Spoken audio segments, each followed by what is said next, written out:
BlogTalk Radio.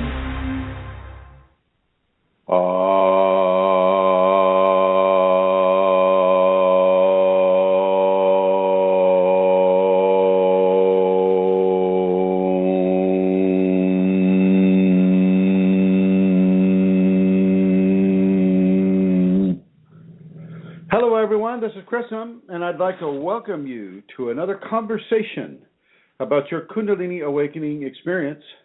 And today, of course, as always, we are blessed to have Her Holiness, the Santara of Santaraness, the Celtic Queen of questionable comforts, the Queen of Kundalini in Ireland, Her Holiness, Amelia Santara. Hello!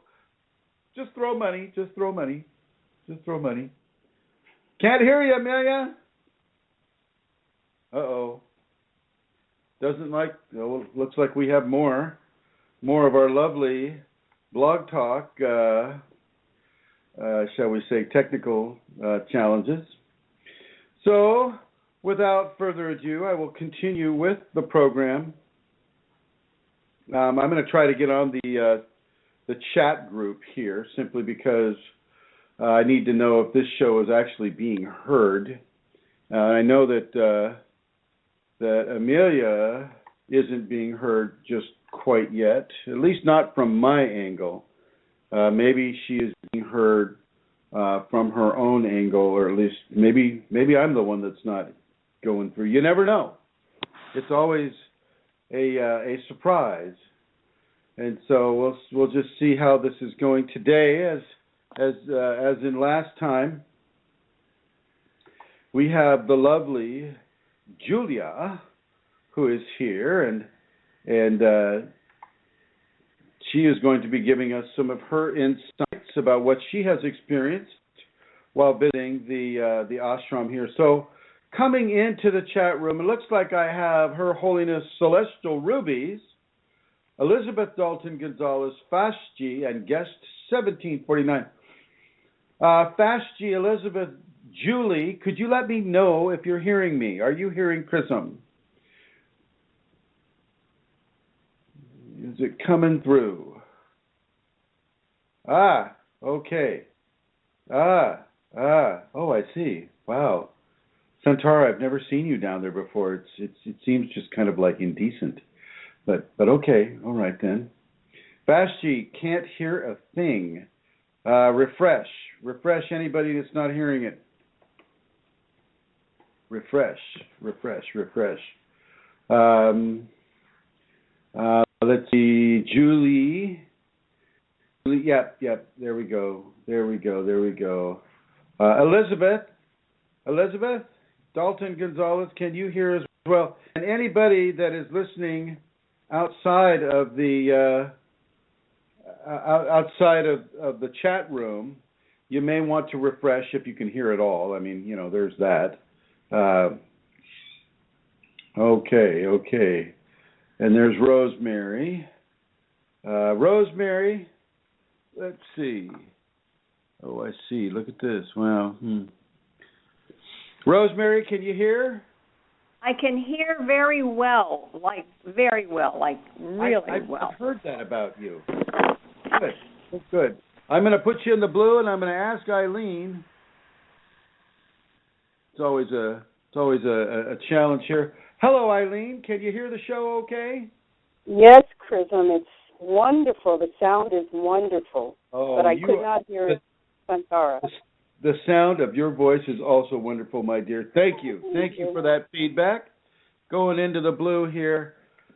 And let's see, Fashji. Okay, I hear now. Okay, all right. All righty then. All right, so we're going to go ahead and begin. Now, as you know from the last week's show, Julia Reinert is here, or Renier, or she has an interesting last name. She is here visiting the ashram from the high holy lands of the north, Minnesota. She's from the Twin Cities area, or a place called Chaska, which kind of sounds like Shasta, but just not. So she has come down here. She's been spending a little less than a month here with me as a student in the ashram. We've been going to many different places, as you know. Now, Julia has had very strong experiences and interactions with entities, and these entities,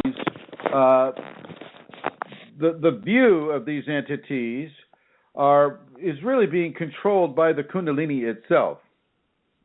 And this is something that I think is important to note, that she is indeed not so much in control of this as much as the Kundalini itself is in control of this. And this is something that I really want to elaborate on, because people get to do what the Kundalini allows them to do. And even though it allows a huge level of opportunity to do different things, it's not always going to be at the beck and call of the person who's opening to the Kundalini. Matter of fact, it will never be at the beck and call in the way that phrase might be understood in Western terminology, or certainly North America terminologies. It is there for you, and when it opens some of these gifts for you, they can be there temporarily, or they can be there on a more permanent level. And so this is important for people to consider. The other aspect of it is sometimes it might just take these skills away from you. Just the same way that a person isn't going through Kriyas for the rest of their life. Typical Kundalini Kriyas will last anywhere from 6 weeks to 6 months, but then they start to diminish. They start to go away. Okay? It doesn't mean the Kundalini's mad at the person. It doesn't mean that the person has done anything wrong. It just means that the person has come into a level of acclimation of the Kriyas that allows for the body to come up to the level of frequency interaction with the Kundalini, and therefore the body doesn't feel the Kriya response anymore. Now I'm going to see if Her Holiness Santara is able to come online here. Santara, hello. Oh boy. Hi, Chrism. Oh, finally got you off the bathroom, huh? Oh, yay. What was that about? Well, just... somebody needs to stop eating cheese. That's all I can say. So weird to actually hear everybody but not to be heard. Actually, maybe not so weird. Welcome to my life. So I missed all the beginning there now of what the topic is going to be for today and all of that, but I'll catch up again. I begin, Chrism, if I may. Please do your normal thing. I need to go get some speakers. It's not coming through very loud here. Okay. You're coming through brilliantly, actually. Okay. Well, I will begin by giving everybody the address that they can go to if you want to make a donation to Kundalini Awakening Systems. And the best place to do this, and the easiest way to do this, is to go to the Blogspot website. And the address for that is www.ascension-kundalini.blogspot.com. And up in the right-hand corner, you will see the donate button. And people ask if the donate button, if that's the best place to go, and it is. The donate button on the Yahoo group is not functioning at the moment, so this is the best place to go. If you wish to donate in a different way, you can contact me on kundalinimatters@gmail.com, and I can give you details on a bank transfer. But if you use www.ascension-kundalini.blogspot.com, you'll find it very, very easy to use.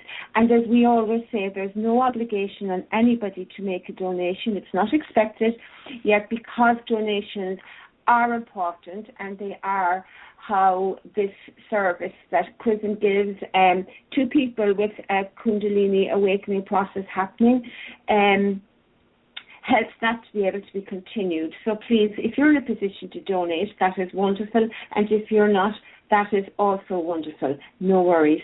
Thank you all very much. And Chrism, that's it. I have some questions gathered as always, so at any time you can ask me about those. There's also someone waiting on the telephone there with a 202 or a 337 prefix. See if they have a question, would you please? Yes, Chrism, I'll do that now. Thank you, my dear. Yes, so we have been blessed with Julia Renier's presence here. And as you might recall, during the last episode of Kundalini Awakening Systems Conversations, Julia had experienced an entity attack in Yuma, Arizona, right after visiting a Yogananda, two Yogananda centers, which really weren't related to that so much. That was more just a way of opening her to more of her Kundalini. And as an individual opens to more of their Kundalini, well, as the Kundalini opens more within them, they are also opened more to having discarnate interactions, which at about 5 in the morning, maybe 4:30, 4:45 in the morning, Julia awoken with a scream that was so loud and so sharp that it woke me up in the next room. How is a guy to get sleep with something like that going on? I don't know. But so she described very well last week how that occurred, and then how we went to the painted rock, and she saw the entities perched up on the rocks there. So her third eye is now beginning to open. And then she travels to not Yosemite, but to Sedona, and there an army of entities are waiting to devour her very soul. And I'm just being dramatic here. That's not what really occurs. And as they're waiting to pounce on the poor, unsuspecting Minnesotan female as she walks around the parking lot, she is taken over with an unreasoning fear, an unreasoning malevolent activity that has yet to expose its true intentions upon her. Right? Right. That's exactly how it was.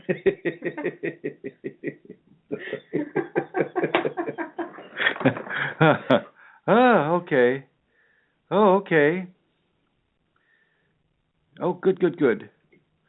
Very good. As for Santara, we will get right to her question in a second here. And Julia was, of course, given certain instructions that allowed her to go into devotion, and through the devotion, she was given ecstasy, samadhi. She was given the highest graces that the Kundalini gives to the person, and she was able to go through that level of entity interaction for her. And so, of course, her mean, vicious, and cruel teacher thought, oh my gosh, foiled my plans again. Well, let's see here, my little pretty, as they say in Wizard of Oz. What else can we do? And I am going to cover that what else as soon as we answer this question here by this lovely person. And here we are. Hello, 337-202-9388. How the heck are you? I'm wonderful. How are you? I'm doing okay. Can you speak into that microphone a little better? Yes, I'm doing okay. I'm doing good. How are you? I'm fine, thank you. And what's been happening with you, my dear? Well, I did experience a Kunalini experience. But it was during a sexual encounter that I had with a friend of mine. It's okay. Yeah, it was an experience that I had with a friend of mine, and I just didn't understand why did I experience that with that person, and I don't even know what this is about. But even then, I mean, we've always had a strong connection. So I would love to know what that's all about with me and this person. Well, let me tell you. So, just to reiterate a little bit, during a sexual encounter with a friend, you had what would be Kundalini, you had what would be Kundalini, like a Kundalini activation, right? Yes. Yes.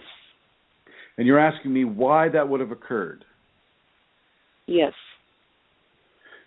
It's time. It's time for you. You know, lots of this is timing based. I will suggest it was no accident that you had that encounter with you know, thank goodness, a friend of yours. And it's no accident that they may not have had that as well. Okay. He experienced that too.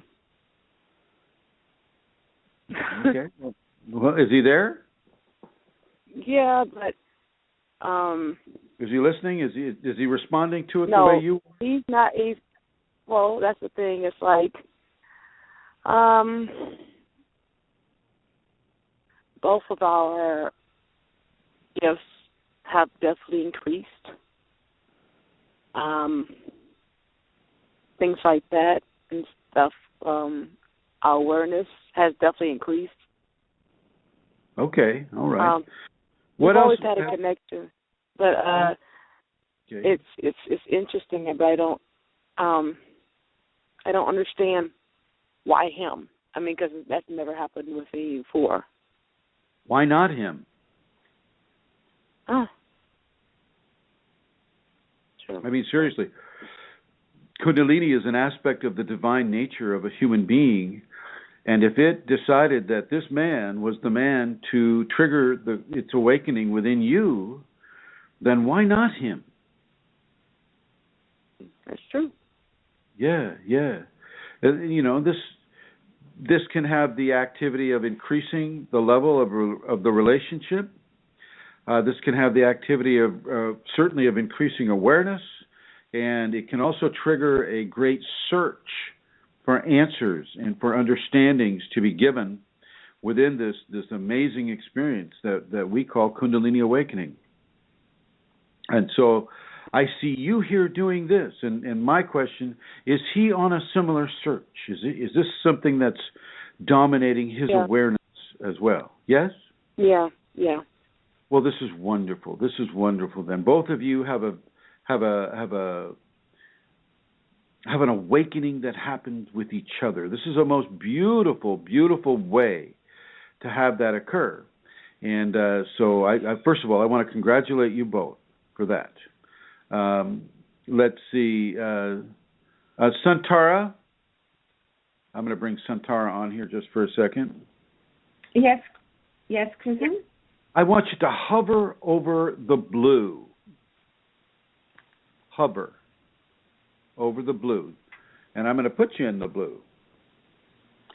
Okay, so as you and him have experienced this type of a scenario, it's really the most important thing right now is to accept it and to begin to surrender your life into this scenario. Both of you can begin to be, basically you're surrendering your life to the divine. However you recognize the divine to be, God's hand is on your shoulder, both of your shoulders.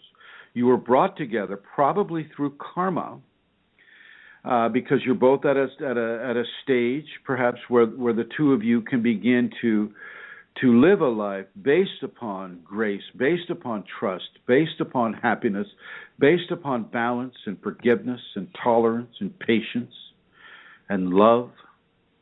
Can you do that with each other? Is that happening? Well, yes, I definitely trust him. So this is kind of a karmic relationship kind of a thing. Yeah. It doesn't happen. You're not getting accidentals here now. Oh wow. And so I will encourage you to go to KundaliniAwakeningSystems1.com. It's a free website. You don't have to pay any money. And go to the left-hand menu. The fifth option down on the left side is the safeties. And I'm going to encourage both of you to begin to practice daily these safeties. And this includes physical exercises, emotional exercises, spiritual exercises, mental exercises, and psychological exercises. It doesn't take a long time. It sounds like it might, but it doesn't. Doesn't take a long time at all. And really begin to initiate these into your life because they feed your Kundalini awareness. They feed the levels of exploration and the levels of personal grace that is being developed within the both of you at this time. So this is wonderful. You know, a lot of times it happens where the partner doesn't get activated, but if he has, and the both of you have, well, this is a wonderful opportunity for both of you to go into greater levels of spiritual understanding, spiritual evolution, and this is going to have Kundalini will have a direct relevance upon your physical and emotional bodies. Okay? You'll become stronger. You can become stronger. You can become more disease resistant. But you're also going to have to get rid of some of the old understandings, such as revenge or holding a grudge or being unforgiving or being intolerant or being impatient. These are qualities that you're going to want to let go of now. You understand? Mm-hmm. Love that man who is in your life and open to his love for you. I'm going to suggest that you come together again and again and again. But do it with an open, conscious mind towards the Kundalini. Realize that the divine has used that sexual expression within the both of you to activate self within both of you, which is a very, very beautiful place to be. Are you there? Yeah, I'm still here. I'm still here.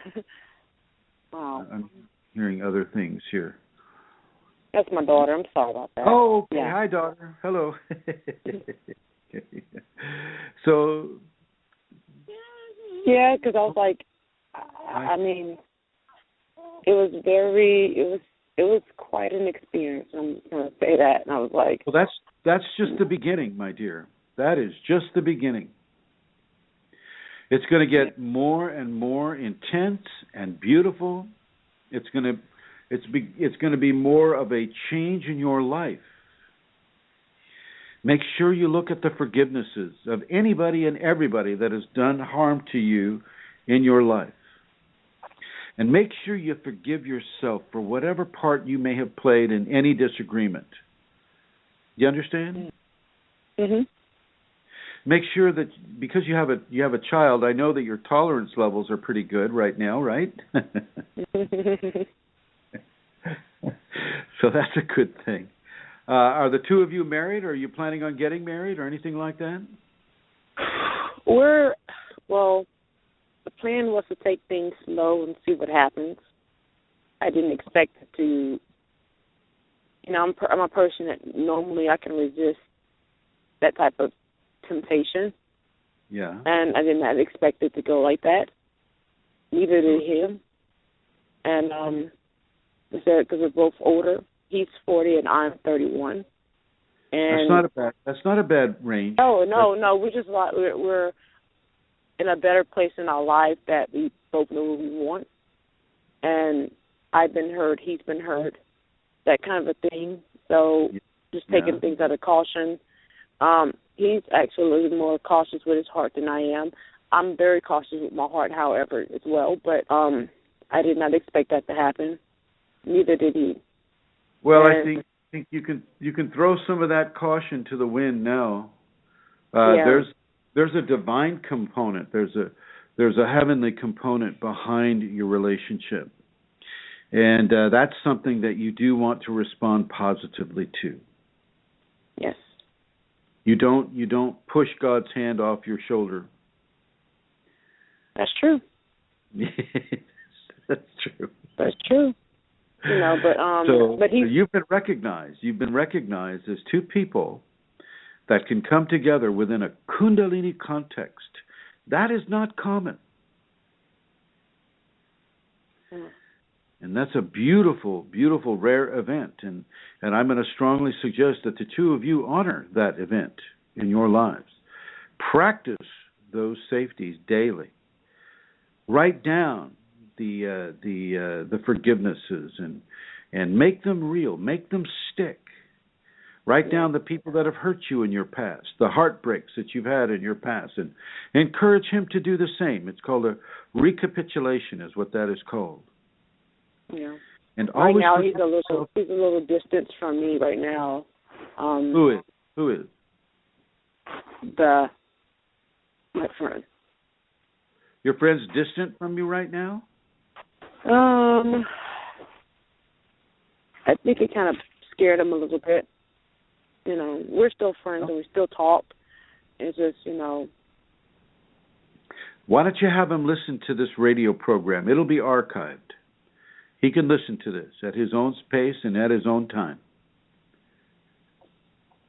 Yeah. Let him hear this for himself. Let him feel this for himself. You can't push people into these types of awareness. The awareness itself can push people, but other people, not so much. You have to just let him, give him as much information as you can, and then let him make the steps that he needs to make. Yeah.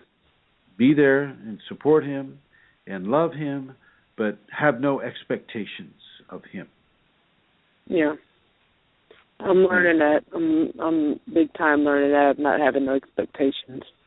Right. You know, that's what Sure. So, Sure. You know. And congratulations. Congratulations to the both of you. Have him go to that website and have him go visit those safety protocols. Those should be very helpful for him at this time. Okay. All right? Definitely do it. Yes, I'll definitely do it. Thank you. And feel free to listen to the rest of the show. Okay, I will. Thank you. All right. And moving into the blue here. So yes, so blessings to him and her and child for having such a wonderful level of grace come onto them during such an intimate and love-filled action that they were doing with each other. So that's a really, really nice scenario to have. And thank you, Santara, for hovering. Now, getting back to some of this stuff, and for the lady who I was just talking with, this next part you're not going to have to deal with for a very, very long time. So don't worry about that. At least not in the next few weeks. Now, as we last were visiting with Julia,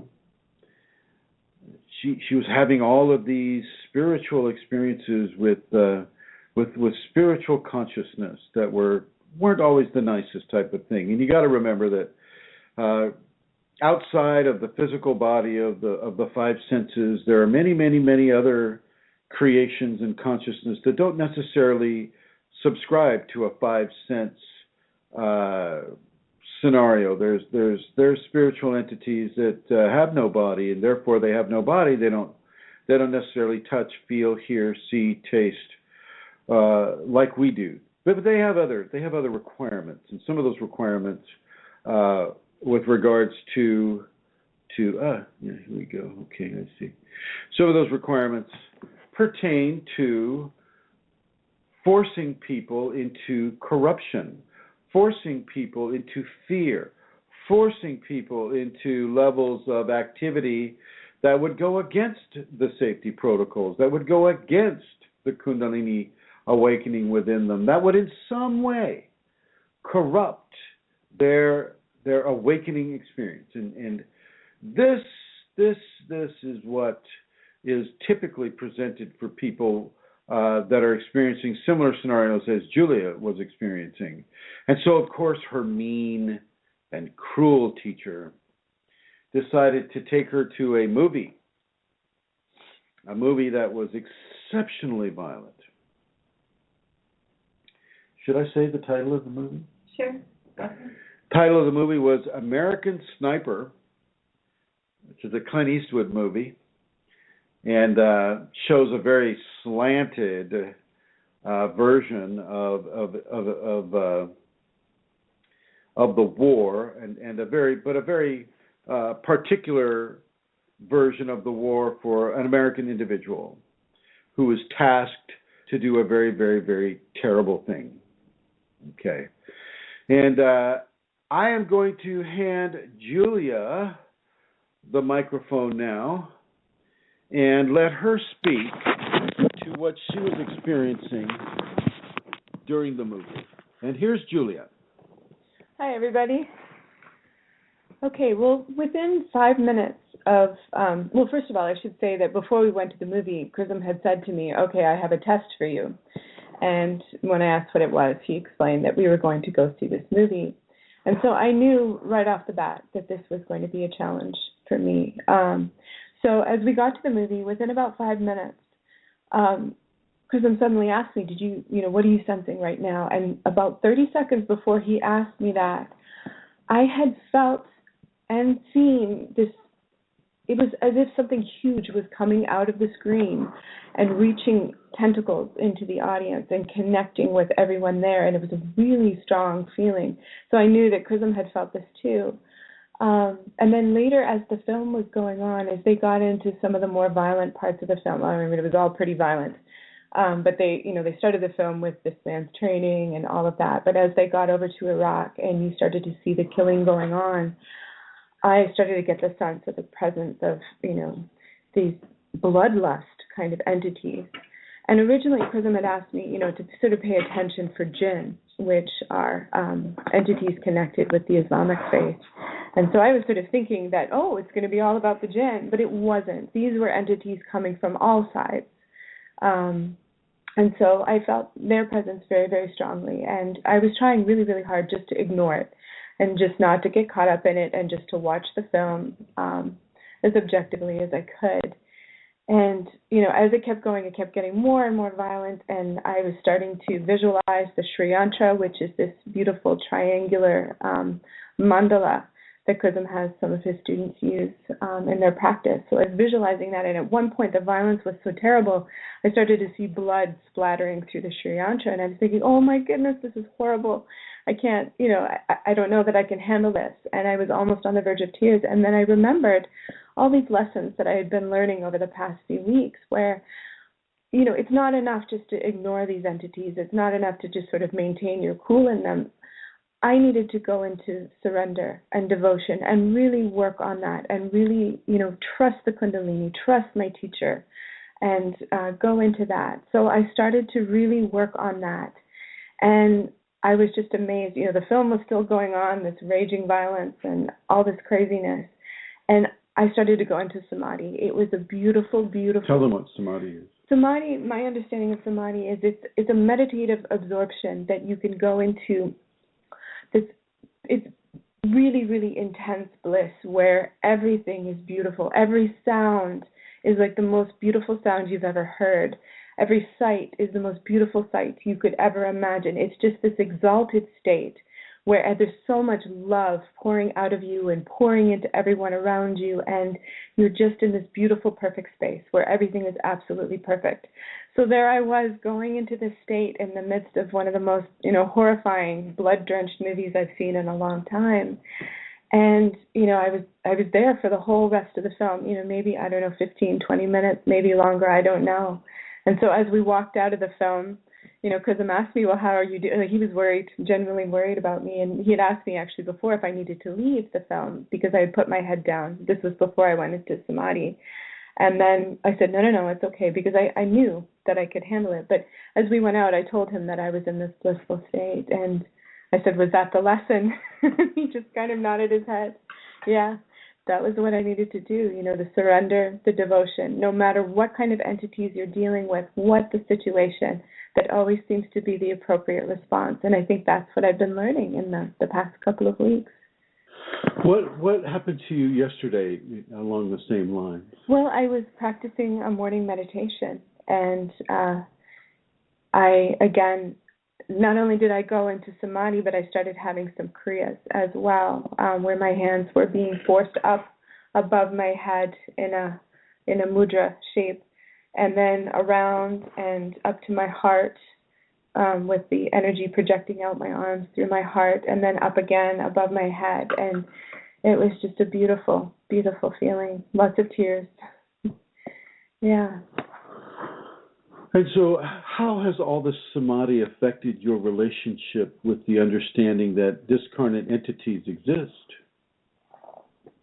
I think one of the realizations that I had after going into samadhi during that movie is that, through the devotion and the surrender, Kundalini can give us this state, and that is a wonderful state to be in if there are people suffering around you, if there are entities around you, because somehow you're projecting your radiance into the environment, and that's helpful for people. It's helpful for you. It's healing for the people around you. That's my understanding. I don't know if that's correct. Well, when you were walking in the mall last time, and can you describe to them what you were seeing again? Yeah, I had posted about this on the main Facebook Kundalini Awakening group. It was last week where I had been waiting for Chrism in a shopping mall, and I had started to feel and then see the presence of these really nasty, ugly entities, and they were coming up to me. One of them was, trying to touch me on the face and on the arm, and I had just tried to ignore them again, as I had in the other situations, and then realized that I needed to go into devotion and surrender. So I did that, and I went into bliss again. So consistently, this is what's happening. Yeah, is that what you mean? Well, no. Okay, so as you're seeing those, are you just seeing negative stuff all the time? Is there never a positive thing that is also there, committing acts of balance between the good and the evil? Well, initially that's all I was seeing until you told me, you can change the channel on this. And we had left the shopping mall, and I think this was another day. We were at Chipotle, we were having supper, and you started pointing out all these children to me, and you said, "Can you see the angels on these children?" And so I started to look. At first I didn't. And then I started to look, and I started to see these rays of light coming down, and there was one where it looked like maybe it was a grandmother or some, relative very close to that child, sending lots and lots of love to that child. So yeah, as I started to look, I would be able to see these too. But until you had said that to me, you can change the channel, it didn't occur to me that I could. Well, now, if anybody else has a question or a comment to make about this subject, this aspect of the subject, I'd like you to feel free to call in at 347-934-0026.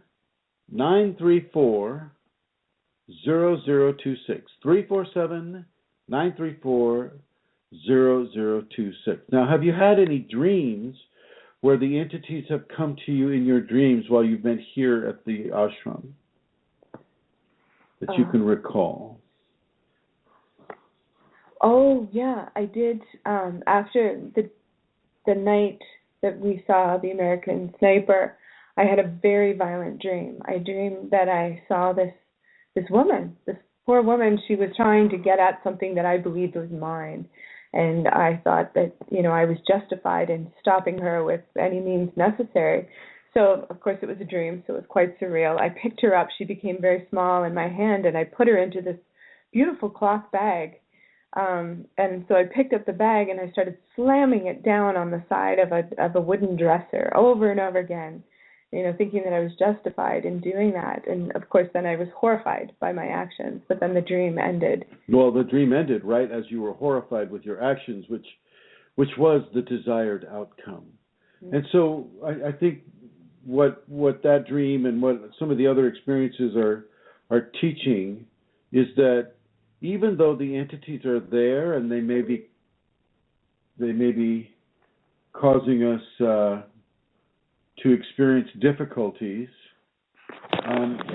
it isn't all about getting revenge. It isn't all about dropping the iPad. It's not about dropping the iPad. It isn't about even as much as protecting oneself against these entities, because the greatest way to deflect entity or negative entity issues are to not have any handles for them to grab onto. And when you're in devotion, when you've given yourself so completely to the Kundalini and to your teacher, to that special trinity that you are, you, the Kundalini, and your teacher, you become very, very slippery. Nobody can really grab onto you. No negative entity can grab onto you, and no positive entity will even try. And as much negativity as there is out there, and this is a land of negativity, there's also positive forces. If you look on the YouTube video selections that I have, if you go to the Sedona, or not Sedona, but the Rennes Le Chateau video, you'll see a demon that represents the ego that is holding up the virtues over its head. And that is a message of the ego, the big monster that the ego can become, being forced to hold the virtues as a way of the virtues gaining dominance over the ego. What on earth is this? My gosh. Let's just do this. There we go. So Julia's experience is really all about finding the love and finding the effect that the love can have on discarnates, as opposed to finding the fear and having the fear affect her negatively from a discarnate source. It's very, very important for people to make that distinction. Love and grace and beauty and joy and surrender and that personal trinity that I just told you about, that is the way. That is the way to see your way through these sometimes difficult areas. Now, I'm focusing on the entity issue here because, number one, it's a real life-shattering, a real reality-shattering event. Julia, how did you feel when you first became cogent or cognizant of entities, discarnate entities? I first really became aware of them, in a very tactile, hands-on way when I was doing my acupuncture internships in school. That was several years ago. I was working at the Salvation Army and also at an HIV center and doing acupuncture at both places. And I was working with a lot of people who had addiction issues, mainly alcohol and methamphetamines. And I just saw with these people that they were really struggling, that many of them had entities embedded, usually on the left shoulder, right in the neck, and reaching around there. And that was really frightening for me. That was just terrifying because they would look at me, or the person would look at me, and you could see the entity looking through their eyes and sometimes speaking through them. And that was a terrifying experience. Yeah, it can be a life-altering, life-shattering experience, really, in many ways. And so I think it's important for people to understand that this is real. This is not some sort of a made-up. It's not a made-up scenario. Okay, and looks like I'm being interrupted here, and Paul has a question, and I'm going to bring Paul on. Hello, Mr. Paul. How are you, Paul? Hi. I'm great, Chris. How are you doing? Good, thank you. Good. What's your question? Well, I just wanted some general feedback about. Sorry, I've got an echo going. Let me get rid of that. Okay. Oh, what happened here? Sorry, that's me, Chrism. There's a repeat. Have you got? Have I got what? Have you got two things happening there in the room? No. No. I'm fine. I'm good. I'm good. Okay, this is new. All right, I'm going to put you back in the blue. See if I can get Paul on again. And thank you for hovering. And here we are. Paul, got you back here, I think? I hope so. Yeah. You have to forgive BlogTalk. It has its bugs, shall we say. Is there still Is there still a little bit of feedback on my end? No, you sound very clear. Very clear. Okay, perfect. I didn't have a. You know what? I've got a little bit of feedback on my side. But I didn't have a specific question, but I did want to see if I could get a little bit of feedback on my path. Okay. Because I am attempting to move toward, an increased level of commitment and devotion as part of this process. I do have active a type of active Kundalini phenomenon. What type do you have, Paul? You know what? I'm hesitant to say it's a top-down activation because I think it's a little bit more generalized than that. But when I was studying academically, my focus was fairly myopic, and I did have a type of activation event at that time. And since then, I've been able to work with the energy in a more sort of dispersed way. So I am actively. How do you mean by a dispersed way? I just mean by integrating the energy beyond sort of beyond the crown and brow region. It does sound like you have somewhat of a top-down scenario going there, Paul. Yeah, a little bit. But I am cognizant of that, and I'm working to meet that somewhere in the middle. Do you have a teacher? Are you following the advice of a teacher? I am following your advice, where I can collect it across the web. You poor soul. Yeah. I'm just kidding. No.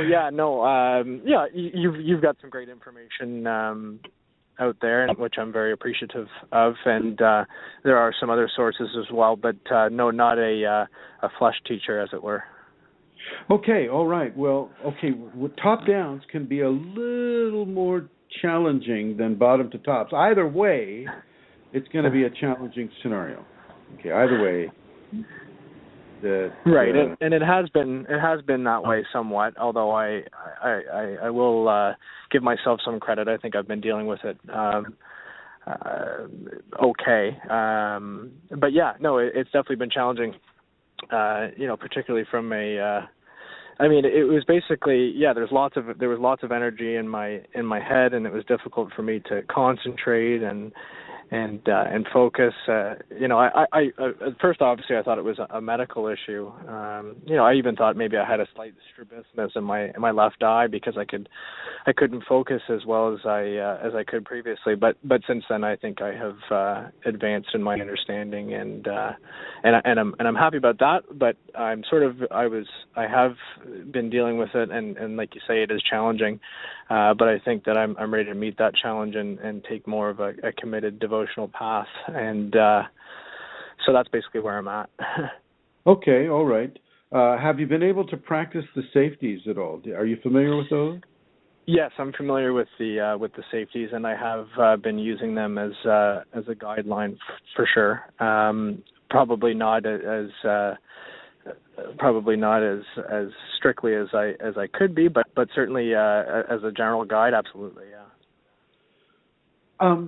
Well, with a top-down, one of the sweetest things that you can do with a top-down awakening is to bring the energy through your actions, through your meditations, through your practice of the safeties, from the top crown down to the heart, and then to bring the bottom three chakras, first, second, and third, up to the heart, and to have a heart activation. They're very, very beautiful, very amazing, and this is what I'm going to suggest that you try to do, my friend. Yeah, I'm definitely aimed at that, and certainly I do have a fair amount of energy or activity in the heart region already. So I think I am definitely headed that way. But yeah, there's definitely been some hurdles and that kind of thing. Just some generalized anxiety and that kind of thing, and dealing with daily responsibilities of work and that kind of thing, and social relationships and that kind of thing. But all in all, sorry, go ahead. Are you on the Facebook groups? No, I'm not on the Facebook groups. I don't have an active Facebook account. But that's not a bad thing. No. How about the Yahoo group? I have viewed the Yahoo group. I have not. I don't have a login or anything like that. If that's an active forum and somewhere that I could get some information and value, I certainly would check it out for sure. Yeah, check out the Yahoo. It's much slower than Facebook, which is not a bad thing in my opinion. Right. But there is a lot of information there, and it has a really good search engine, and so you can put, your question or a subject that you want to discuss on in the search engine in that group, and probably get some pretty good information for it. Right now, information is your biggest friend.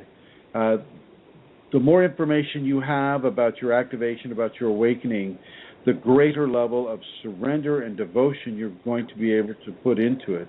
If you'd like to email me privately with any of your questions or concerns, please feel free to go to kfireforall@yahoo.com, and that's K as in Kunalini, FIREFORALL @yahoo.com. And would you like to continue listening to the show, Paul? Definitely I would. Yeah, absolutely. Thank you very much. You're very welcome. Putting you into the blue. And that was Paul, and I just want to compliment Paul for having the courage and having the Kundalini come to him at all is just such a huge blessing, not only for Paul but for everyone around Paul, for everyone that is falling within his gift of radiance. He is giving them a wonderful healing, a wonderful level of teaching, just by being a recipient of grace. And so, Paul, nicely done, nice going. And I know that you may not have gone out there with the whole intent on having this happen, but you don't get Kundalini in an accidental fashion. Even if you were skiing down a slope and you took a tumble and you landed into a tree and you broke your tailbone or something like that, and the Kundalini came up, that would not be accidental. And even though this is not what happened to you, I'm just using that as an illustration to let you know how much of a planned event this would be.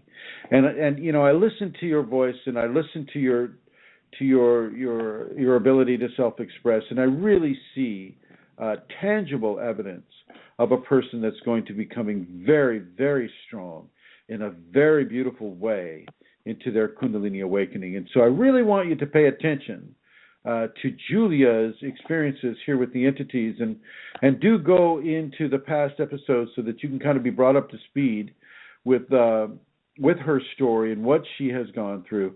Now, Julia's path is markedly different from anybody else's. Everybody's Kundalini path is going to be very, very different, and yet have some similarities. So, Paul, if you would like to go into the last show, they are archived. You can get in there. I don't know quite how to explain how to do that, but they can get in there. And I just want to say once again, thank you, Paul, for asking such an astute and well-expressed question and communication about your Kundalini awakening scenario. And if you haven't gone to the YouTube yet, go to those YouTube videos. The name on the YouTube network is Chrism.Kundalini, or you can just go Chrism Kundalini, and it'll get you there. And I have some specific videos that are definitely top-down oriented. Okay. So, yeah, well, what a wonderful, wonderful communication from Paul. And once again, I want to thank you for calling into the program. How did you feel about that, Julia? Well, it's always good to hear a fellow Canadian. I recognize that accent. Yeah, I think that's just a beautiful description of what it can be like. I also started with a bit of a top-down activation, and with Chrism's help, I was able to integrate that and have a beautiful, gentle spinal sweep starting from the tailbone up and integrating all of the chakras in that. So, yeah, I definitely encourage you to keep going the way you're going and keep following those safeties. Yeah. Excellent advice, my dear. Excellent advice. Okay, so as we move onward with Julia, with your experience with the entities now when you look at the whole entity phenomenon, and of course I'm going around, we're walking around town or we're going somewhere here and there, and I go out of the blue, I'll say, Julia, what are you seeing? What are you seeing? And she'll tell me what she's seeing. And typically, how are you handling it now? How is it affecting you? Well, first of all, I'm not as fascinated by it as I was. I mean, it seems like the last 2 weeks I've been experiencing almost every kind of entity you can experience, the shopping mall ones. And, Chrism explained to me that they will try to look fearful as possible, so they may not appear to others the same way that they appear to me. But then, so there's the ones that sort of cling on to passersby and they look for an opening in the person. And I remember the next day after the shopping mall scenario, I woke up feeling very angry. And I think that, an aspect of some of these entities is that they're just very angry and they like to inspire that kind of feeling. So I had that experience, and then we went to a brew pub to have dinner one night. Now, let me. It was indeed a brew pub, but we weren't going there to drink.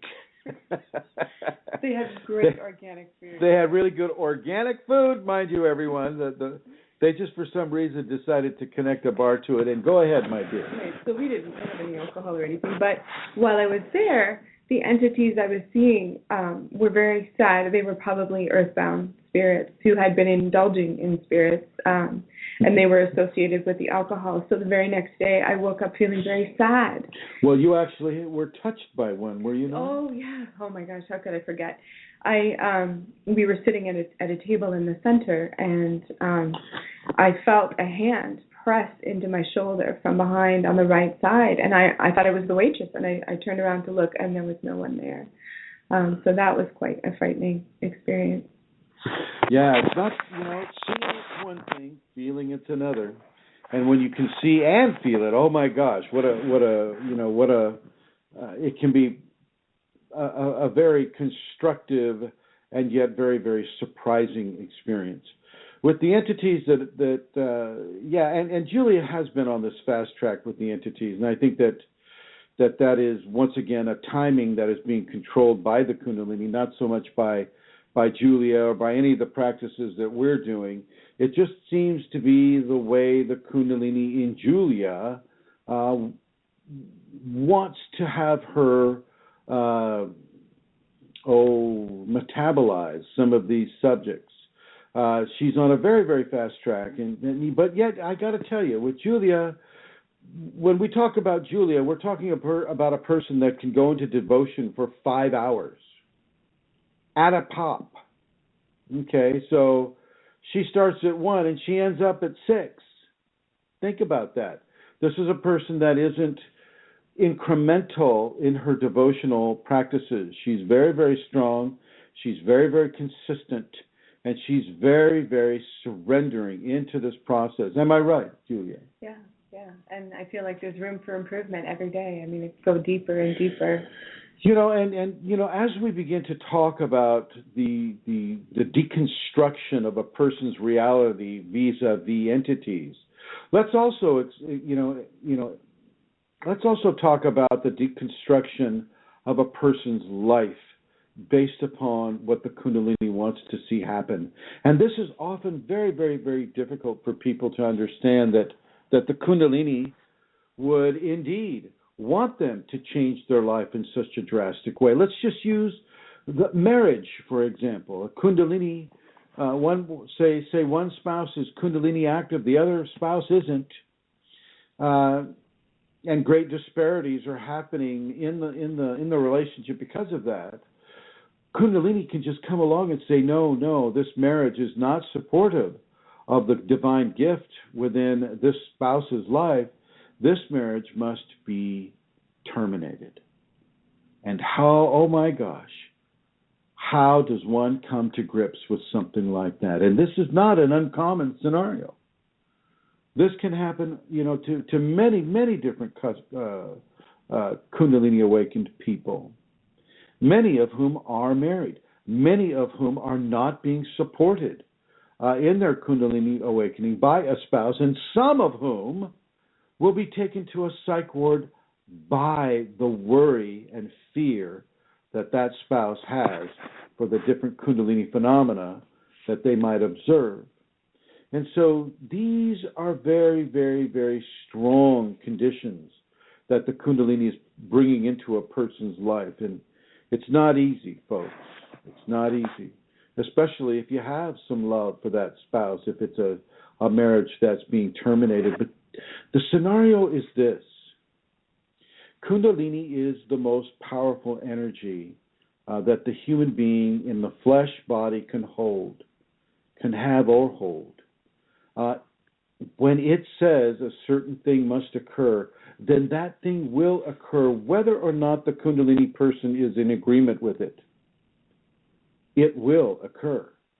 And that is something that you really need to begin to look at in your life. If you have Kundalini like Paul, Paul has Kundalini, and he's going to have to make some changes in his life along the lines of what the Kundalini determines is best for him.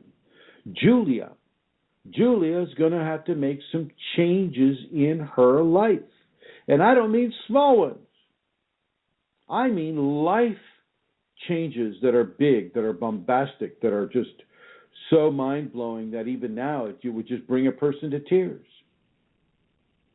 Okay, these changes must occur. You must be able to surrender control of your life to your special trinity, to your Kundalini and your teacher and yourself. Most of the changes are going to be big, whether it's an enforced version of celibacy. Let's just say that a person really likes to have sex, enjoys sex. Get as much sex as you possibly can. Give sex to yourself if you can't find it from others. Sex. Okay, their whole ideology of personal enjoyment may be all wrapped around sex. And then Kundalini comes along and says, oh, by the way, in addition to your other changes, I think some temporary, what's the word? Celibacy is in store for you. Oh yeah, don't worry, you can handle it. It might be just for a few years. Temporary celibacy for a person that identifies so strongly with the sexual act as being this great source of enjoyment and pleasure and validation, in addition to all these amazing nutrients that can come into the body because of the expression of this one activity of human nature. Oh my gosh, you mean I can't even give it to myself? No. Celibacy means celibacy. Doesn't mean it's forever, which of course the person's ego is going to grab onto. Oh, you mean I can never have sex ever again? No, it doesn't mean that. It just means for a certain amount of time, that Kundalini is going to use those energies for other purposes, typically towards your transformation, your physical, emotional, mental, spiritual, psychological transformations, and those energies are used for those purposes. But the person's ego is not going to like this. And it's a great opportunity to see how strong the person's ego is on the person. So think about this, folks. This is not the easiest thing, and I know a lot of you that are in the chat room, you guys have pretty much walked this path already. But for many of you who are listening in the archives, you haven't walked this path yet, or you're just starting to, such as Paul. You're just starting to walk this path, and Paul sounds he's handling it fairly well. I'm not, I want to be very complimentary to him. He sounds like he's doing well. And I want to, if I can do anything to help him continue to do well, then I most certainly will. I also had to go into complete surrender to my Kundalini. I had to go through like 11, 12 years of celibacy for my changes to occur. Okay, I'm not speaking from a vacuum here. I've walked this talk. This is why the Kundalini has chosen me, because it made me do everything but do flips off a high wire into the Niagara Falls. I mean, and those of you who are from Canada know about the Niagara Falls. Am I right? That's right. So for those of you who are listening into the archives, or those of you who are listening on your computer right now, surrendering to the Kundalini is the most important aspect of your interaction with the Kundalini. You don't get to control it. You don't get to call the shots. You don't get to make the choices that you used to make. Now you go through the Kundalini first. You go through your teacher. You find a way of putting your ego on hold. Okay. Now, when entities come into your life, that is that's a great, wonderful gift from the Kundalini, and it's an indication of the third eye opening up. Okay, being able to see that which nobody else can see, and it's an important thing. Julia doesn't go around, shouting at the top of her lungs, "Oh my gosh, you see these horrible, ugly entities? They're all around you. They're touching you. They're stroking your baby. Oh my God!" You don't hear her doing that. You don't hear her doing that, because she knows better.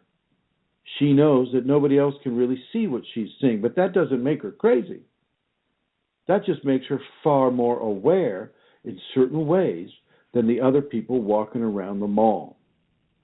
And she also knows not to self-aggrandize or to bring undue positive or negative attention to herself while she's having these phenomena. And plus, she's walking with me, and I'm not going to let that happen anyway. Okay. Very important for people who are beginning to come into the path of devotion to look at the path of surrender first. If you're coming into devotion to the Kundalini and the Kundalini teacher at the same time, which most of my students are doing, well, then you need to begin to surrender your control. Surrender the control over your mind. Let the Kundalini control your mind. Let your teacher help you think the appropriate areas of thought patterns for you to have that allow you to come into a balance and harmony with the Kundalini, such as forgiveness and tolerance and honesty, patience and diligence and truth. These are the areas that you really want to look at. These are the areas of love from the divine. Everything that I just mentioned is just a subset of divine love that is the overreaching cement that holds everything in this physical universe together. And here I got to have a drink of my chrysanthemums here. Let me give you an example. So Julia says to me, I think it was over Skype one day, it's just like, yeah, I'd love to come down to the ashram and spend some time with you. And how's January look? Well, I didn't have anything planned for January, so it looked pretty good. And I'm asking my Kundalini about it. The Kundalini says, well, she's not in these words precisely. It's more of a telepathic communication that doesn't require words. But she's got the Chinese thing going. She's got that Chinese medicine. In China, she's considered a doctor. And I go, yeah, and I want you to do what she asks you to do with regards to her Chinese medicine suggestions for you. And I'm going, really? Why is this? And then Kunalini goes on and tells me she has some very positive interactions that are of a medicinal nature for you, and I want you to honor her knowledge. I want you to honor her presence, and I want you to honor her studies and pay attention and do what she asks you to do. So you know what I've been drinking? Some of you who are familiar with Chinese medicine may know. I've been drinking some sort of a flower that they make a pesticide out of for the National Park Service. I kid you not. But it's not bad. It's not bad tasting. It kind of tastes like old water, kind of stale water. But it's not bad, and I'll keep on doing it. She's got me drinking a soup that has all kinds of weird stuff in it that you can't even pronounce. She's doing all kinds of stuff here, and guess what Chrism's doing? Chrism is surrendering because his Kundalini gave him that instruction. So of course he's going to surrender. And this is also what I'm suggesting to you. You may be in a position of authority, and the Kundalini may come to you and point out the janitor that's cleaning out the bathroom of the office building that you own. Right? You're the top dog. You're the CEO. Everybody works for you. And yet the Kundalini comes in and says, pay attention to that janitor. He has some advice for you. Go over there and ask him what it is. And you would do well to take your ego, put it in a chair looking out the window, tell it to enjoy the view, and then go over and talk to that janitor and ask him if he has any suggestions that he'd like to make. And to accept those suggestions as a real positivity. Because this is what your Kundalini wants to have happen. You pay attention and you follow the instructions of the divine that is coming into you, awakening within you, activating within you. You pay attention to these life-changing suggestions because they work for you. Within a Kundalini context, the advice, even if it seems weird, even if it seems so outlandish, it's there to work for you. And if you surrender to it, it'll work for you even better. Have you found that to be the case, Julia? Have you had any kind of a really, aside from the entities, have you had any kind of a difficult but huge life-changing opportunity present itself from the Kundalini or your teacher? Yes, very much so. And how are you handling that?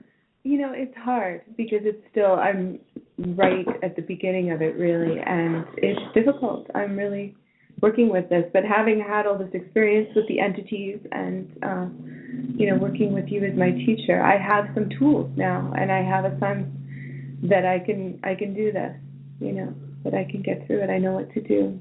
Well, there you go. It's really important that you pay attention to these suggestions. Now, if anybody has a question about this level of surrender and about the entities, or if you're, like Paul, if you have a question about your own level of activity within the Kundalini, please call this number.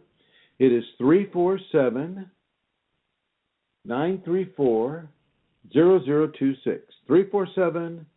347-934-0026. This includes all of you listening on your computers right now who aren't in the chat room. I want you to feel free to call in. And once again, the number is 347-934-0026. And continuing. So, as you can see, devotions is a very, very, very important safety. Now, I haven't really put that into the safeties because in a way, you have to be able to practice the safeties first before you can really come in to an understanding of the importance of devotion. But I will be writing more and more and more about devotion, as time goes by, because it is one of the most positive, blessed ways to come into a happy, joyful, ecstatic Kundalini awakening. Sometimes you got to burn through the karma. That typically is what happens before a person finds a teacher. There are plenty of teachers out there that ostensibly the Kundalini would choose from, that would allow for you to have levels of information that you currently don't have. The Kundalini will assign that teacher to you.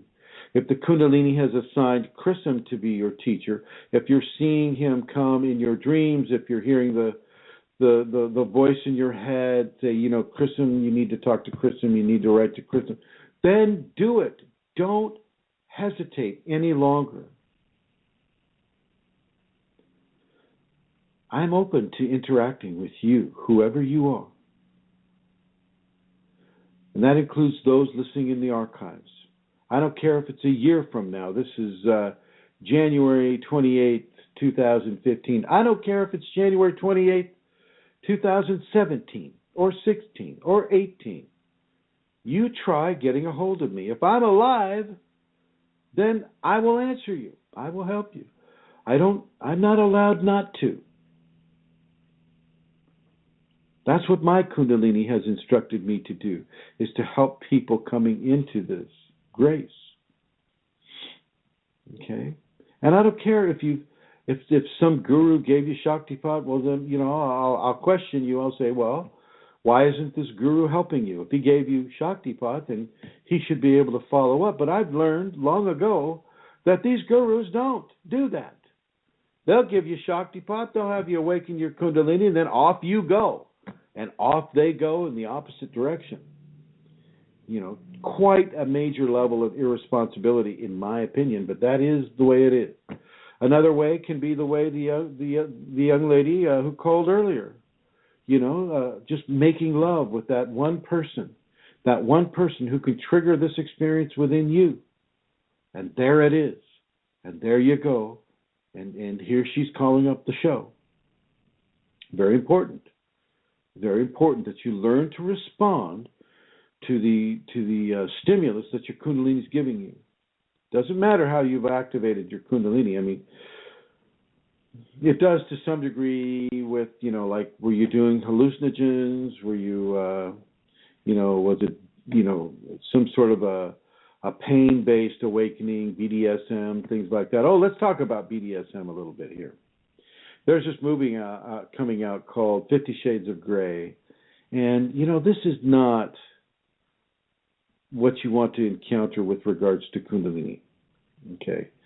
BDSM can be a vector that entities will guide a person into in order to weld the pain and pleasure areas of the brain together. And some people come into that pre-welded. But this is not something that I'm going to suggest people participate in. It is not helpful in that way. I mean, if the Kundalini tells you to do it, well, that's a different scenario.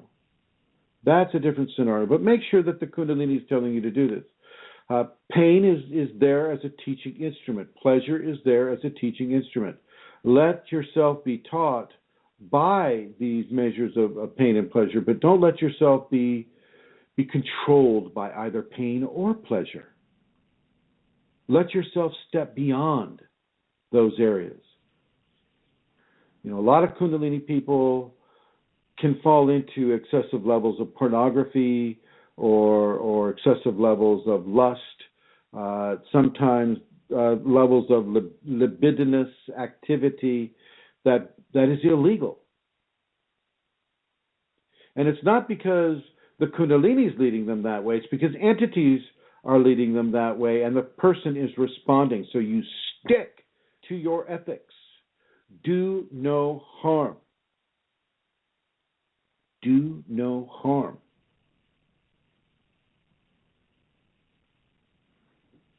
Okay. So we're going to turn the page here. If anybody would like to talk about these subjects or any other subjects, please feel free to call the number 347-934-0026. I would like to bring Her Holiness Rosemary on board. Rosemary! Yes. Hi, how are you doing? I'm good. Do you have any announcements you'd like to make? Yes, I do. That you'll be here pretty soon, and here in Minnesota, and we have a seminar in September. February 21st and 22nd, and before that time, the week and a half before that, you will be around giving talks, and that will be available. That's on the Facebook page of Kundalini Seminars and Events with Chrism. And it is at the Best Western Hotel, again, as we had in September. And my phone number is 651-452-3161, and Rosemary G at usinternet.com. Now, do we have is there also a conference going on? Yes, we're the expo. Yes. Yes.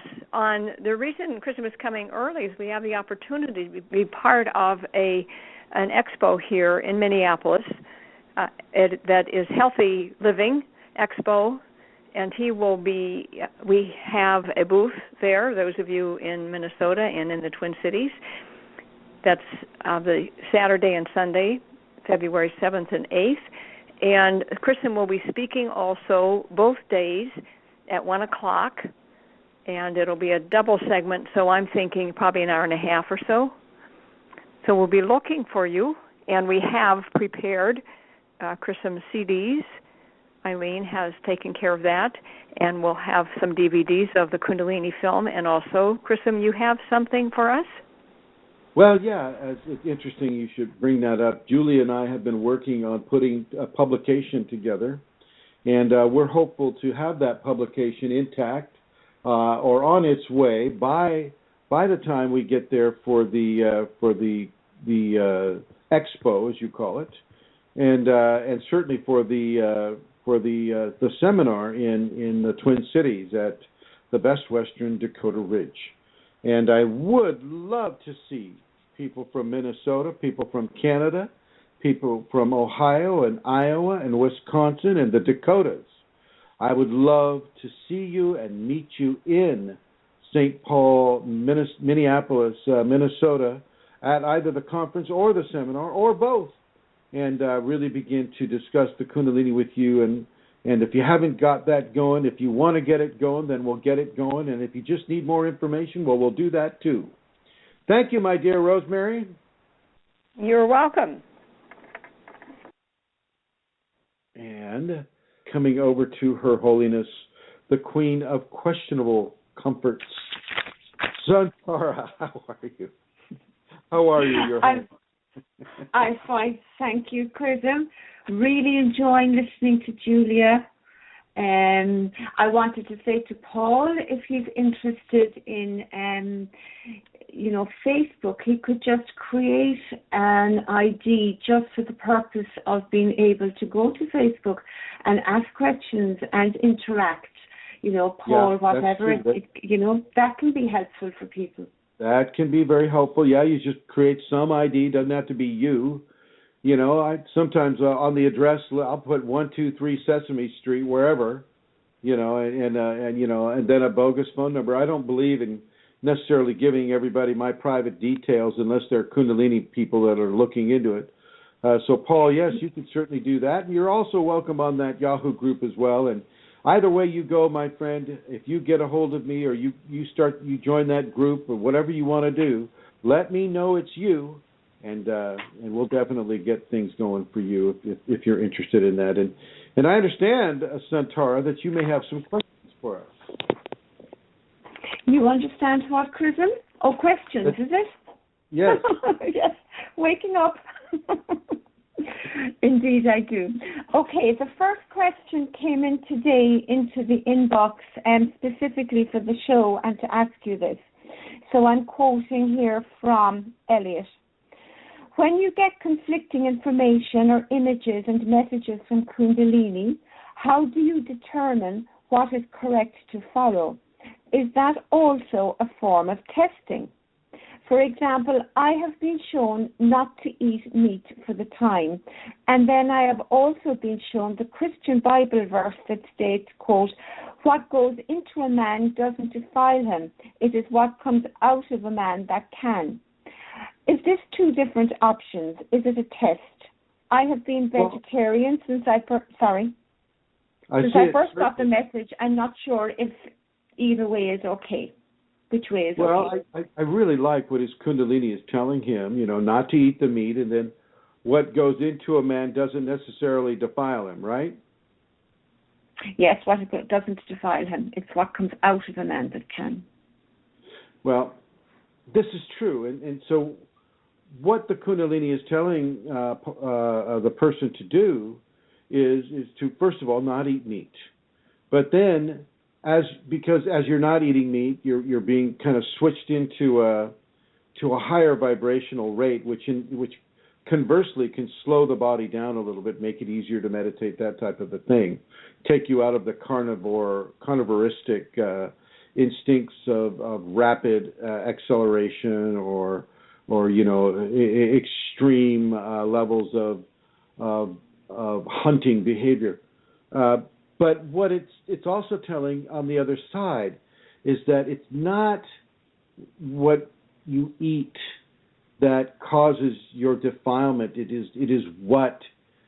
how you choose to express that can cause your defilement. And in this case, it would be what your ego is allowed to express that can form levels of difficulty upon a person, which the Bible is calling defilement. How do you choose to allow the ego to express within you? It's not what you're eating that is controlling the ego. It's what you're thinking. It's what you're allowing the ego to do. That can form and shape an individual's level of, to quote the Bible, defilement.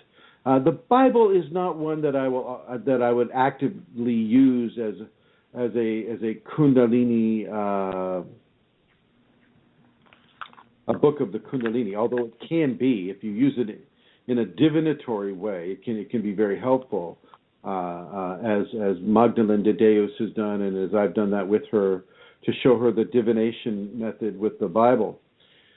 But in this instance, it is. This actually, they go together.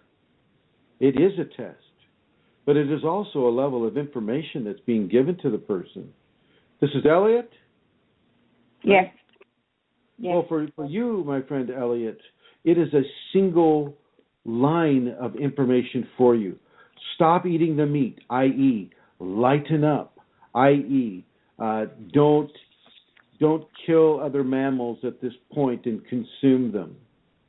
Not that that's bad. We're not placing a judgment value on that like so many vegans and vegetarians love to do. So we're just saying stop eating the flesh at the moment and don't see it as a connection to whether or not you're being defiled by flesh. It's not what you're eating. It's not what's going into you that determines your level of defilement. It is what is coming out of you. It is your actions, your attitudes, your thoughts, your beliefs. Okay, that is what is forming any level of defilement that you might have. And Elliot, you're doing great, my friend. You're doing great to even ask that question. Keep up the good work. Thank you, Chrism. You're welcome. Next question. A few days back, while doing meditation, I saw a blue girl eagle, and no matter how much I tried to drag away my attention from there, I couldn't. What is it? Well, the blue is a Kundalini color. And if you saw a blue girl eagle, that would represent the sacred feminine joined with the sacred masculine, blue being the masculine color, and the spirit taking flight because of that joining. This would be definitely a Kundalini activation and awakening symbol. And you will not be allowed to ignore it. You will not be allowed to take it out of your consciousness. It will stay there for quite some time. And I would recommend that you draw it on a picture, color it in. Okay, this is a very, very strong and powerful message of Kundalini activation for that person. And I want to congratulate them. Embrace this condition. Surrender to this condition. Don't try to clear it out of your mind. Let it become your mind.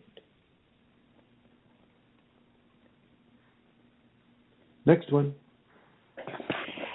Is memory loss common, and does it get better again? Yes. Yeah, you can, especially with Kundalini. Kundalini sometimes will take over the thought processes or the different processes of the brain that have an effect upon memory and grammatic development. So as the Kundalini takes over these processes, you may not actively make an engram-based memory. And so there will be nothing stored in your brain to go back to, because the action wasn't necessarily developed by you. It was developed by the Kundalini. And so no engram was stored. Now, it's not all the time that will happen, but it will happen some of the time. And that can form a level of memory loss as well. And another action, engrams that you have developed and you have made, you may not be allowed to necessarily go there, because other aspects of the brain are being transformed, and through that transformation, those synapses and those levels of the brain are being used by the Kundalini for a different purpose, a different level of memory entrainment, a different level of interaction that the Kundalini wants you to have. And at that time, you may not be able to remember, but 5 minutes from there, you will. You will remember it. So this is not an endless scenario. You're not coming into senility. Okay. You're not having any of these types of issues, although it may feel that way sometimes. It's not. You just have to remember that you're inside of a transformative experience. You are changing. And as you change, certain levels of brain function are going to change with you, and that often can include the ability to remember. Next question. Okay, now this question comes up often, Chrism, but I'm going to ask it again for people who are new to the program. Does anyone else notice electrical equipment going haywire around them, particularly cell phones, televisions, computers, or alarm clocks connected with their Kundalini activation?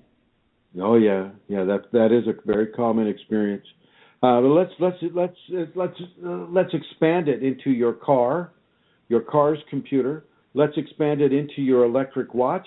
Let's expand it into your cell phone, and of course, she mentioned the television, stereo, computers, DVD players. What is that little box that you play music from? What's that called? iPods. All these things can be definitely affected by the Kundalini, and some of them can be ruined, as I have a lovely graveyard of laptops that have been ruined. And but thanks to one of my students, they gave me a little device that allows me to suck that memory thing dry so I can keep all my information, which is very cool, and I recommend everyone get one. It's very, very inexpensive. So yeah, the hard drive can be harvested now. So don't throw your computers away. If you have information on your hard drives that you want to get, you retrieve that information first. Then you can have that computer recycled. So yeah, that is very, very, very common.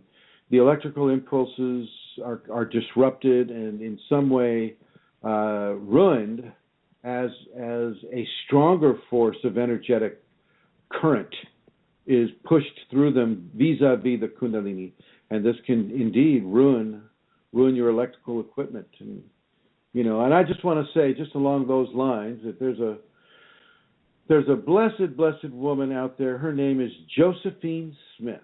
She is a wonderful, wonderful woman. She lives down in Southern California, and she was really nice to me. She bought me a phone that allows me to Skype on the go with people, so that I can do my Skypes, I can do my work wherever I need to go. And another student named Ed, who wants to remain anonymous, so that's as far as we're going to get with him.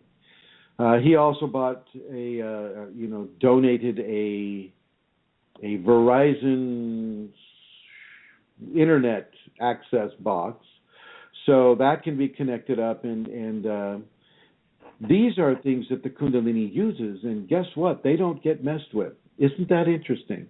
Shows a real degree of intelligence from the Kundalini.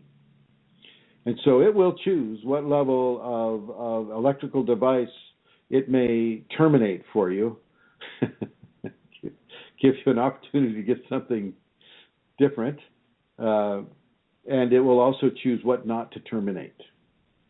So there you have it. I'd like to thank Ed and Josephine specifically for their grace and for their gifts of grace for those who are having Kundalini and the issues of Kundalini that I may be able to help them with. So thank you both.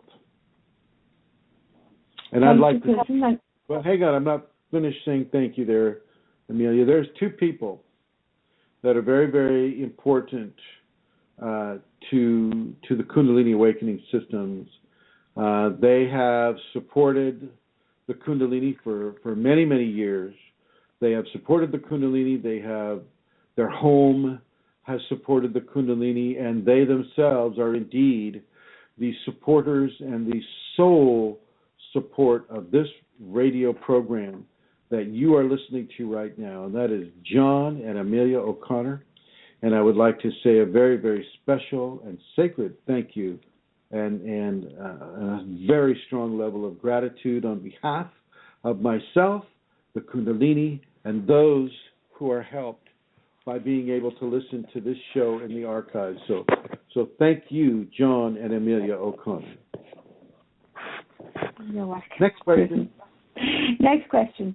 I'm new to Kundalini. I'm practicing my safeties. And the last 2 days, I feel like my body is vibrating and tired.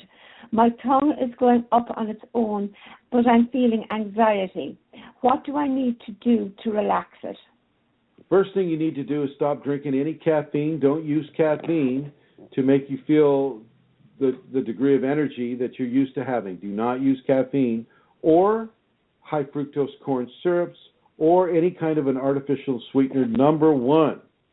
Number two, stay very, very, very hydrated. Allow the hydration. Allow yourself to go to the bathroom a lot. Carry water around with you. Good, clean water. Don't let any flavorings or F, D, and C, yellow number 5 or red number 30, whatever. Just let it be pure spring water. Does not have to be RO water or reverse osmosis water. It's better to have a little bit of mineral content in the water so that you keep your electrolytes in a healthy state. So do that as well. Surrender to this process. What's causing you anxiety, even without the caffeine and the high fructose corn syrups, is the hyper stimulation of your adrenal glands sitting on top of your kidneys. That's going to form levels of anxiety that, if you don't know the cause, can become a self-nourishing feedback loop. The more you feel anxiety and you don't know why it is, the more you don't know, and therefore the more anxiety, and therefore it becomes an endless Mobius strip of anxiety, and you don't need that, because now you know that this is a temporary scenario that will come from the Kundalini upon the individual as the adrenals are being stimulated by the Kundalini and engaged by the Kundalini. And don't be surprised if your kidneys enlarge about a third more than they currently are. You'll be able to feel them kind of sticking out over your belt line if you wear a tight belt like Julia does. Okay, so he's smiling in a wan sort of way at that joke there. Wanly smiling. But you'll feel them, those kidneys extend over your belt line. You can actually palpate them with your hands. So don't be afraid of that. And don't be afraid of this anxiety. It will be released. If you can get watermelon, organic watermelon, or even just conventional watermelon if you have to, or coconut milk, coconut water, coconut milk. These can also give you the hydration and the nutrient-based response that will greatly, take these symptoms and, bring them down a notch or two, and yet not hurt the Kundalini infusion that's occurring. So that's a very good thing. Let that tongue come up. Surrender, surrender, surrender, surrender, surrender. to the Kundalini that is manifesting within you? Yes, Santara. Next question. I need a cue. Next question. I had a question about karma. Is it karmic balancing between my soul and the individual that hurt me, as I've hurt them before in this life? Or did they give that experience for only my karma? No. I mean, it's going to karmic balance each person in a unique way. So yes, in a way, yes, it is for that frequency of your karma only, but it's also for the frequency of the other person's karma only. So typically, karma takes two. When it's with another individual or about another individual, you're going to have shared karma rather than singled out karma. Now, if the other person really hasn't done anything wrong, or at least in this life, then there can be another life's worth of karma, or there can be a level of tolerance that is being taught to the individual. Okay, but really, worry about yourself more before you worry about other people. You yourself need to learn these lessons, these karmic instructions. No longer go out of your way to hurt that person, no matter what they do to you. There you go, Amelia. Okay. Q. Yeah, the pause. I'll get it next time. Okay, next question. I have been extremely tired and exhausted since I felt Kundalini has broken through more into my heart chakra and upper chakras, almost to the point of wanting to sleep all the time. Is this normal? Yes, it is normal. Sometimes, if you look at Kundalini phenomena as a sine wave, you have your ups, you have your downs. Some of the ups with regards to activity-based scenarios, you'll be so active that you'll be able to walk the dog, slice the bread, wash the car, play tennis, and jump out of an airplane all at the same time. And at the other end of the spectrum, you'll want to sleep all day. It's normal. Let yourself have the sleep. You need the sleep at the time. Now, of course, if you have a job or if you have something else that you have to do in order to survive in this world, talk with the Kundalini individually, you to the Kundalini, not through a medium, not through a psychic, not through a ghost hunter, not through anybody, but you to your Kundalini, and ask the Kundalini to bring a level of energy that allows you to keep your job and to keep your life, at least the life that is supporting the Kundalini activation, intact. Q. How does one know one has been given a Shaktipat? How does one know when they've been given a Shaktipat? Well, if they've gone to a guru who's giving Shaktipat, well, that's probably a pretty good indication. If they do the Shaktipat with me, then that there are very definitive times and dates and practices that a person does in advance of that Shaktipat. If you're with another person that's Kundalini active and all of a sudden you start getting Kundalini phenomena, well, then you may want to consider yourself Shaktipat. A lot of it's based on the intent of the person, the intent of another person that has the Kundalini, and the reception of any or all phenomena that it's associated with the Kundalini. Q. I haven't had any phenomena for over a year now. Nothing as intense, mystical, or amazing as when it first started. Will the phenomena return at some point? What is the person doing to nourish that phenomena? What is the person doing to surrender to the Kundalini? Are they addicted to phenomena?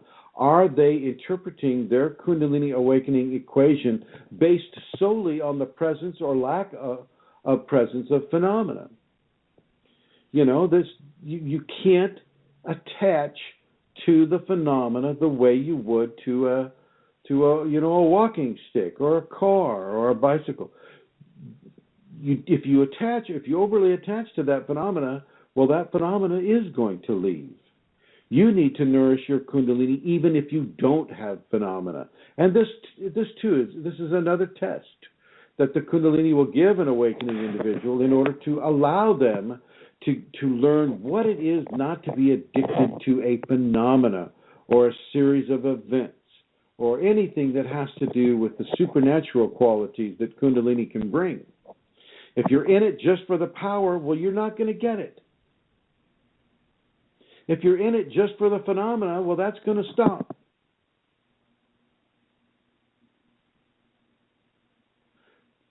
Now, I hesitate to be so absolutist in these statements, and so I am going to cover myself with saying there are always exceptions to the rule. Karma has a lot to play with that. But typically, this is how it's going to be. The more you try to attach something, the less Kundalini is going to give you something to attach to. The Kundalini is really about freedom from attachment. And that includes freedom from wanting to have that edge over another person or wanting to have that pleasure, derived from sex or any other kind of activity that a person is deriving pleasure from, whether it be a Kundalini-based phenomena or any other kind of phenomena.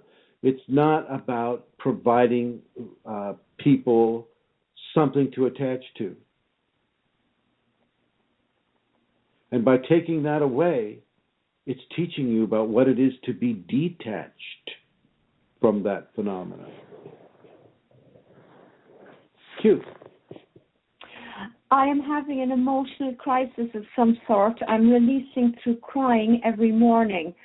Are these new emotional releases normal? Is it Kundalini opening the heart chakra? Yes. Absolutely, without a doubt. Q. Okay, Yeah, I think... It's true, I can't. Maybe you can explain to him a little more. Centaur, go ahead. Oh my goodness. Yes, it is normal. That's all I can say. Wait a minute. Julia, respond to this questioner, would you? I don't know what to add. Go ahead, read the question again. I've been having emotional crisis of some sort and having crying spells in the morning. Are these new emotional releases normal? Is the Kundalini opening the heart chakra? More. Sounds normal to me. Sounds normal to me, she says. So yeah, that's pretty much it's a short and sweet answer to a short and sweet question. Q. Okay. I think that's it, Chrism. That's a lot of questions. That was wonderful. Thank you for collecting them. Really, thank you. Now, I want to let people know that with Kundalini, information is power, and if you would like to have more power at your fingertips, go to the YouTube channel and type in chrism.kundalini, and about 300 videos will show up for you to peruse. Watch those videos. Watch them more than once. You can go to the Yahoo network, and at Yahoo Groups, you have Kundalini Awakening Systems 1 at yahoogroups.com. You also have Kundalini Healing at Yahoo Groups. You can go to the Facebook network, and you have Kundalini Awakening Systems 3, Kundalini Awakening Systems 2, Kundalini Awakening ! Kundalini Healing. These are all on the Facebook network, and I want to invite you all to go there. We're also on Google+, which is always interesting because it's really hard to figure out how to use, but we're there, and we've got about 100 members in the Kundalini Awakening ! Group there. There's some blog spots, as Amelia mentioned at the beginning, and at the one blog spot that Amelia mentioned, which is what again, Amelia? It is www.ascension-kundalini.blogspot.com. And we have Fashti on the line, Chrism. His Holiness. Where is he? His Holiness. Here he is. Without checking, I think it's Fashti. Fashti? That's Rosemary. Hi, Rosemary. Hello? Oh, is that? That's Rosemary, my dear. Okay, is this Fashti?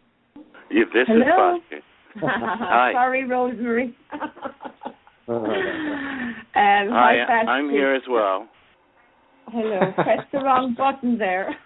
Welcome. Welcome, Fast G. How are you? I'm doing fantastic. I have enjoyed.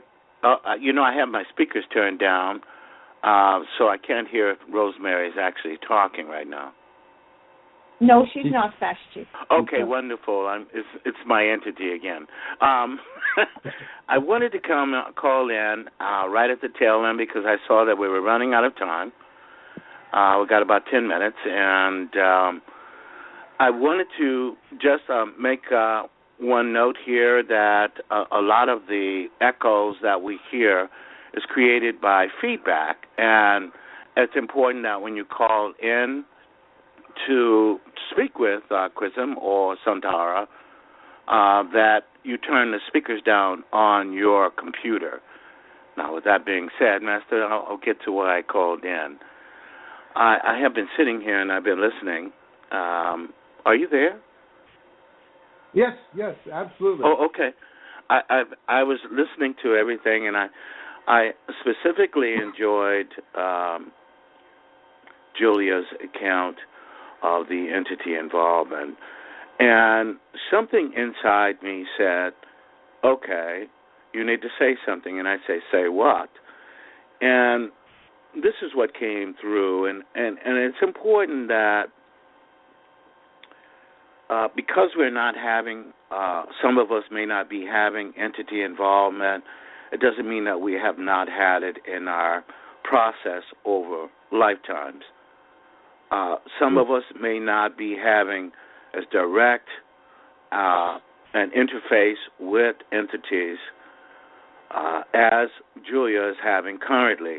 However, it does not mean that we should invalidate our process.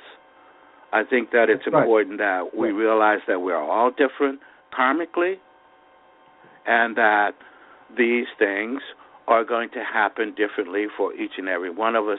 And the important thing is two things: surrender to the Kundalini and surrender to the flesh teacher.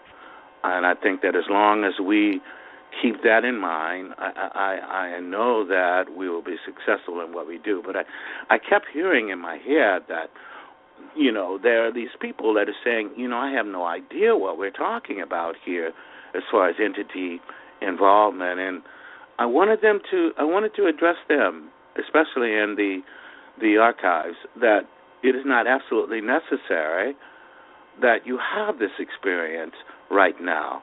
Now, Master, I'm going to ask you, is what I'm saying making sense? Oh, yeah, you're absolutely correct. I mean, this is certainly a phase that people go through with the entities. They fade away pretty much sometimes for folks. And, you don't need, I don't want you to compete your activation with Julia's activation or with Amelia's or with anybody else's, really. As Vashti mentioned, we are unique in how we come into the Kundalini. We are unique in the phenomena that we receive. It's just this particular show has an entity nuanced aspect to it. But you don't have to have entities right now in order to validate a Kundalini awakening event. Absolutely not. You don't have to have any phenomena to validate Kundalini awakening. It helps. So phenomena is like a welcome signpost, but your dreams can indicate a Kundalini awakening event. Your awareness, your thoughts, how your thoughts are doing.